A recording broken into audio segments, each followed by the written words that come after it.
They came, they saw, but they did not concur with Pakistanis. The UAE Foreign Minister and the Junior Foreign Minister of Saudi Arabia spent a few hours yesterday in Islamabad. The two met with the Pakistani leadership, including Prime Minister Imran Khan and Army Chief General Qamar Javed Bajwa. But what they had to tell their hosts was not exactly music to Pakistan's ears. In fact, it would have come as a huge disappointment to Khan and Bajwa. Now, the UAE Foreign Minister in particular, in fact, told the Pakistani leaders that Islamabad would do well to refrain from internationalizing the Jammu and Kashmir issue. According to a report published by a section of Pakistani media, UAE Foreign Minister Sheikh Abdullah bin Zayed bin Sultan Al Nahyan said that Pakistan should not make Jammu and Kashmir an issue of the Muslim Ummah. The minister also told the Pakistani leader that Pakistan must resolve the Jammu and Kashmir issue bilaterally with India. The visit to Pakistan by Sheikh Abdullah bin Zayed bin Sultan Al Nahyan of the UAE and Adil bin Ahmed Al Jubair of Saudi Arabia came at a time when Pakistan is desperate to internationalize the issue of Jammu and Kashmir. But it has met with no success so far, with most countries calling it a bilateral issue to be resolved between India and Pakistan. The global response has come as a shot in the arm for India, which has consistently held the position that Jammu and Kashmir is India's internal matter and that there is no scope for a third-party mediation or intervention in this issue. The visit also took place at a time when India has beefed up its ties with the Arab and Islamic world. Most recently, Prime Minister Modi visited the UAE and Bahrain.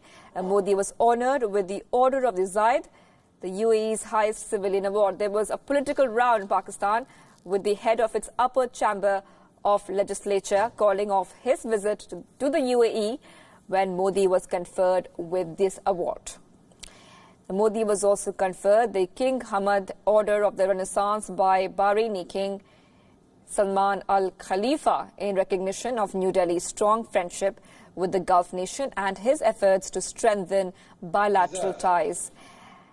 And in a major diplomatic victory for India and a setback for Pakistan, the UAE invited India to attend the foreign ministers' meet of the Organization of Islamic Cooperation held at Abu Dhabi in March this year.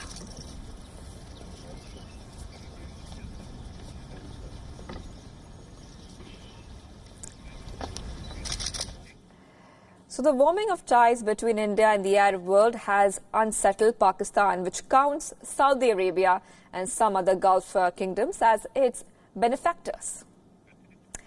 Moving on now, the latest from UK politics, British Prime Minister Boris Johnson said that he is left with no other choice but to call for snap polls. He said that there are some people who want to spend an additional $1 billion to stay in the European Union, and this has left him with only one option, and that is to call for polls. There are some people who are now suggesting that we should spend £1 billion more a month, not £750 million, but £1 billion more a month to stay in the European Union beyond October the 31st. And I have to tell you, I don't think that would be a good use of public money. And I'm going to make sure that we don't have that unnecessary delay. And I'm going to do everything I possibly can to make sure that this country comes out of the EU on October the 31st. So is Britain heading towards an early election? The British parliamentarians will get another chance to cast their votes in favour or for against a snap poll. The Parliament will vote on early elections again on Monday. This announcement was made by the Conservative leader of the House of Commons, Jacob Rees-Mogg.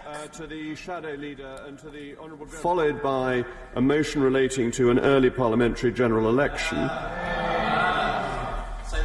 The House will not adjourn until royal assent has been received to all acts. A message may be received from the Lords Commissioner, and I will return to the House on Monday with further information if necessary.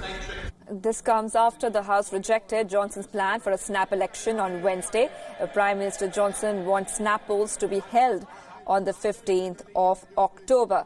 Labour said that it doesn't want an election, but the priority is to stop a no-deal Brexit. The UK government has now said that it will comply with a bill to delay Brexit if it is passed by the House of Lords.